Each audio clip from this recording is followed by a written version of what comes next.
apostila, página 227.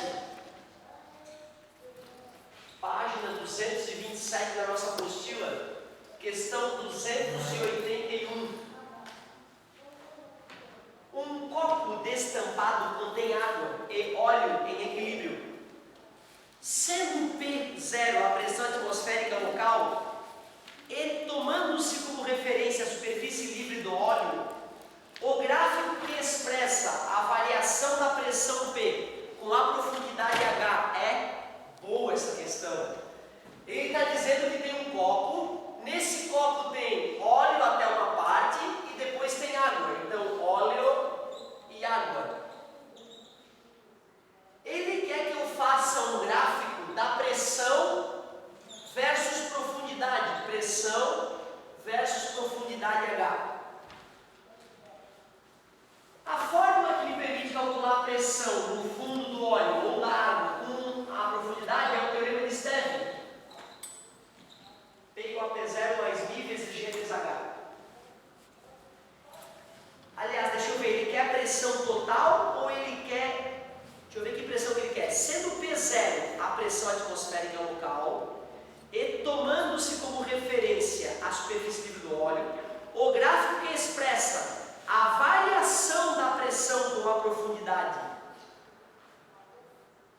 Que estranho, né? No enunciado ele pega o gráfico que expressa a variação da pressão com a profundidade, porém os gráficos que ele fornece a pressão com a profundidade. Então já teria, né, um motivo ali para dar uma reclamada, mas tudo bem. Vou fazer os dois gráficos, não tem problema. Quando a altura é zero, quando a profundidade é zero, tu bota zero ali e já dá uma certa pressão, né? Então, quando o H é zero, já dá uma pressão que é P0. Quando eu começo a aumentar a profundidade, se eu aumento esse número, eu aumento o resultado, né? E aumenta linearmente, né? Porque isso aqui cai de equação integral, né? Y é igual a B mais AX. Né? Y é igual a AX mais B, né? Tudo bem para vocês, equação integral, função integral? Esse é o coeficiente linear, né? E o coeficiente angular vai ser o G vezes o μ, né? Vocês devem lembrar que quanto maior o valor do A, mais inclinada é a curva, né? Quanto menor o valor do A, menos inclinada. Tudo bem para vocês? Mas é uma equação de primeiro grau. Quando eu aumentar o X, vai aumentar o Y. Então é uma reta. Só que chega uma hora que eu acabo saindo do óleo e indo para a água. Quando isso acontece, mudou a gravidade? Não, né? Mas mudou. A massa específica aumentou, concorda comigo? Como a massa específica aumentou, o coeficiente angular aumentou. Então o gráfico vai ter que ficar mais inclinado quando ele passou para a água. Certo?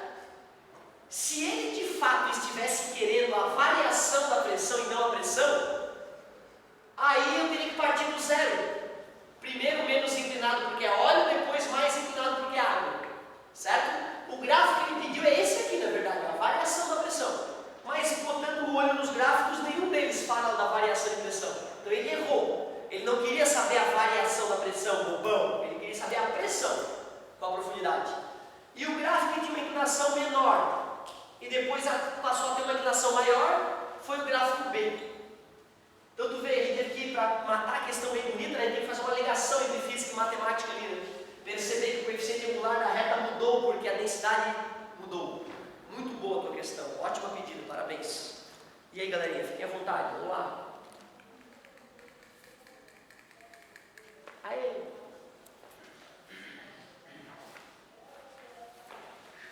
Obrigado. A página 226 da apostila, a questão é a... Essa aqui não é 277 a questão. 277. Putz. Um gás encontra-se contido sob a pressão de 5 vezes 10 na 3 N por metro quadrado. Então a pressão original do gás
2 está dividindo, passa multiplicando. 2 vezes 5, 10. 10 vezes 10 dá 3, é F.